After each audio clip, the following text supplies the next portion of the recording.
Stages of a Sister's Grief, written by James. Produced by Cool Kitten.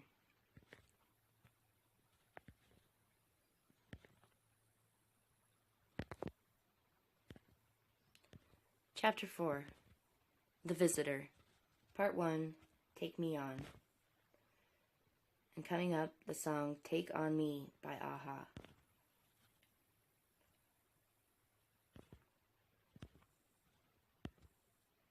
Stay tuned for part 1 of the story. I thought I'd play this song first, since there are 2 songs to part 1 and 1 song to part 2. This song will be explained in the story afterwards, but a quick intro. This is the actual first song I heard 2 days before I got the news of my brother. Stay tuned for more explanation.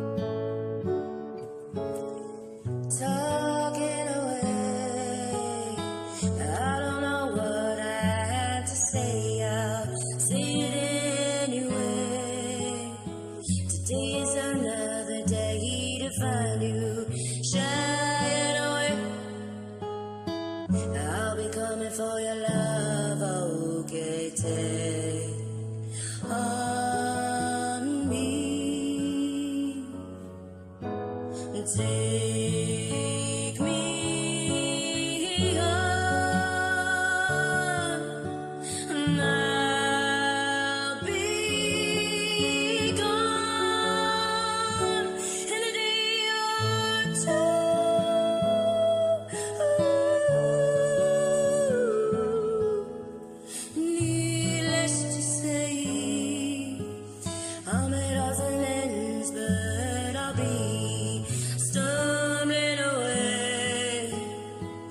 Slowly learning that life is okay. Say after me, it's no better to be safe than sorry. Take on me, take me on, and I'll be gone in a day or two.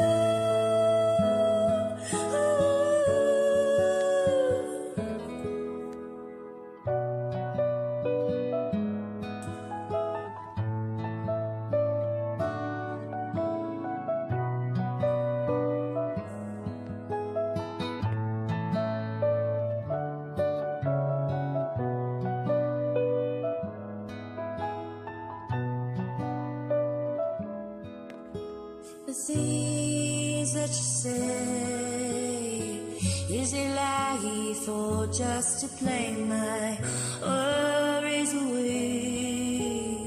You're all the things I got to remember. You're shying away. I'll be coming for you anyway. Now take on me. Take me on,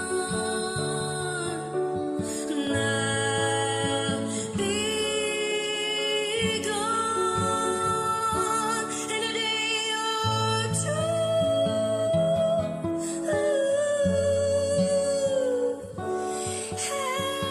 I'll be gone in a day or two.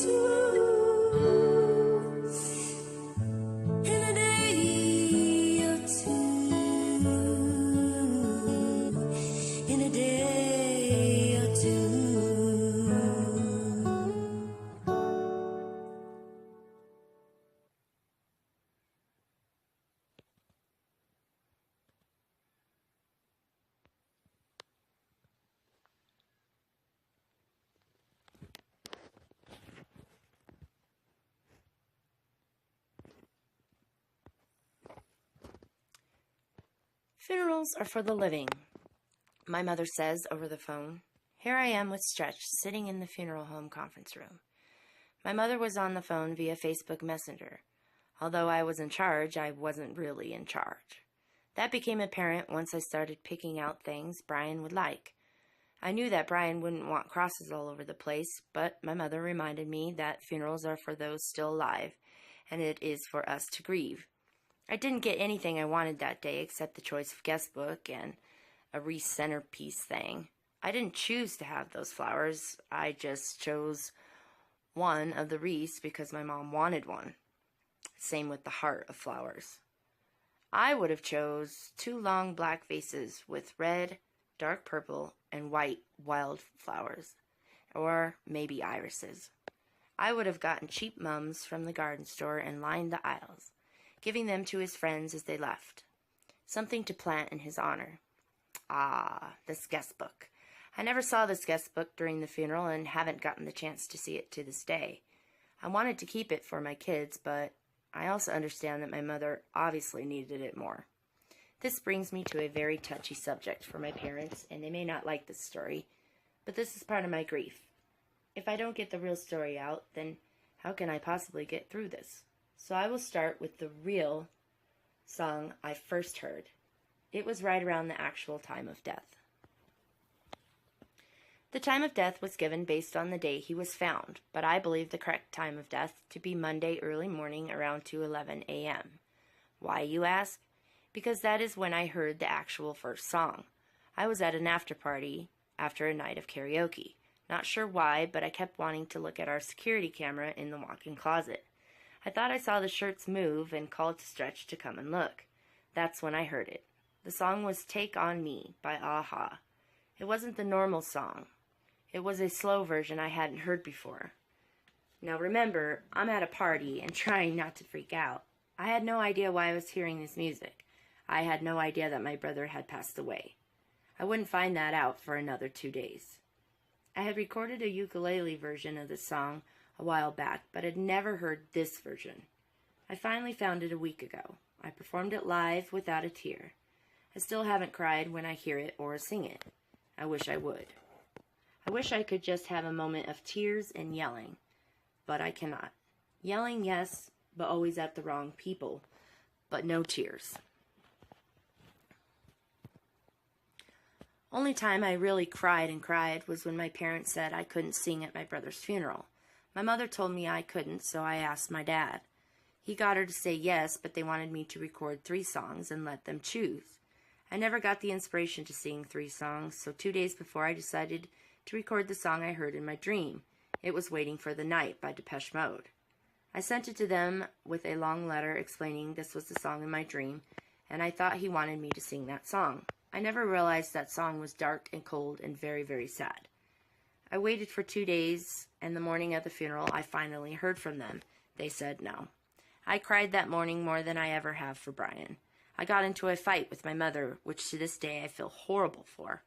It wasn't the right time to pick a fight. She decided last minute I could do something different or play it during the reception. I wanted to record a new one and tried, but ran out of time. I was late to my own brother's funeral. When I got there, I walked into everyone standing in the front waiting for me. I was so mad at my mother I could barely hug her. I felt she had no right to prevent any song I recorded from being played. The actual funeral will continue in the next chapter, not part 2 of this story. After the funeral, I got home and changed. I packed my kids their clothes for the family reunion. It was already planned way ahead of time, and I was supposed to go, but I decided right then and there, no way. My mother hated that. I knew she felt bad and wanted desperately for me to go with them, but I just could not. They arrived to pick up the kids about an hour after the funeral, and I cried some as I got them into the car. My dad was upset I didn't have the kids packed and ready to leave right after the funeral, so goodbyes were a tad awkward. I went inside, upset and hurt. Stretch held me for what seemed like an eternity. He said, "You know what? Let's go to karaoke tonight, and you are going to sing that song as if you were at the funeral. You can even wear your sexy funeral dress." He made me giggle, and I agreed. I walked into the karaoke and looked at the crowd. I said, "I don't think this is the right crowd." He said, "Who cares, do you?" And I said, "Nope." I didn't sing that song, though. Right before I was to go up, I went out to the car for a moment of clarity. That's when I heard the second song, of this chapter, Talking to the Moon by Bruno Mars. I didn't understand why I was hearing it because this was my song for my husband's death. Now I sang Only Exception by Paramore at his funeral, but to this day I always hear this song by Bruno during the day, and I usually dream of my husband in the evening. I went up for the first time and I sang that song at karaoke. I didn't cry, but I came close. Later that night, as I slept, I dreamt an eerie but enlightening dream. It was a visitation from not my brother, but my husband. It started as a foggy, rainy night. I was walking down the street I grew up on. I was looking for my brother, and I kept calling his name and telling him it was time for dinner, but he never answered. I walked up to my front door, and I walked in. I went to the bedroom Brian grew up in and looked for him. He wasn't there. I then walked into the kitchen and sat at the dinner table. No one was there. I called out to my parents and my brother, but there was nothing but the echo of my own thoughts. The song by Bruno started playing, and the fog started to clear some. That's when Donnie walked in. He was in the tux he wore for our wedding, as he normally is. He sat down and said, "Don't worry about singing at the funeral. Please go into your closet when everyone is gone tomorrow and sing to him." I was like, "But that is our song." And he said, No, Love Muffin. That's my nickname from him. He gave me that nickname on our first date. We were going to a concert, and, well, I just so happened to get a root canal the night before. I was on pain meds all through the show, and I also drank. So later, after the show, we decided to get some fast food. On the way, I said, "Hey, Sugar Plum, thanks for taking me to the concert." He replied, "No problem, Love Muffin." I laughed so hard, and we kept them silly pet names for 10 years, and now 8 years in his afterlife. I swear he will never let me down for that one. So back to the dream. He said, "That is a song for all you have lost, for you have lost so many. That song is a true emotional song for you, and I do not own that emotion. Trust me, just sing it alone tomorrow." So I did. I finally broke down. During the recording, I left the breakdown in the song. I lost the notes due to tears, but I wanted to share it with you. It was a small breakdown, and I know I need another one. When it will come, I do not know. Thank you, Donnie. I truly hope you greeted my brother, and you are keeping him safe. I love and miss you both so much. I am moving towards forgiveness for you both, and I can't wait for the day we all meet again and laugh our arses off. The day we take on each other again in our sarcasm war of endless humor. Love you both, always and forever. Please stay tuned for part 2, The Kids' Letters to Brian.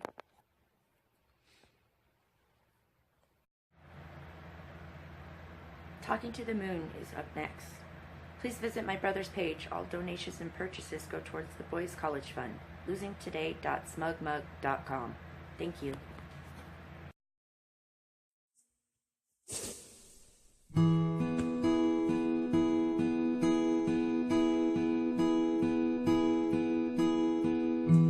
No, you're somewhere far away. I want you back. I want you back. My neighbors think I'm crazy, but they don't understand. You're all I had. You're all I had.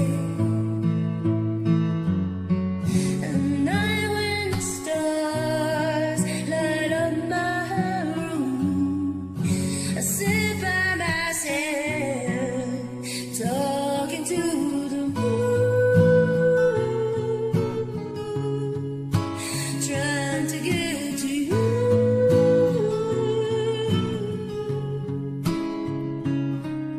And hold you on the other side.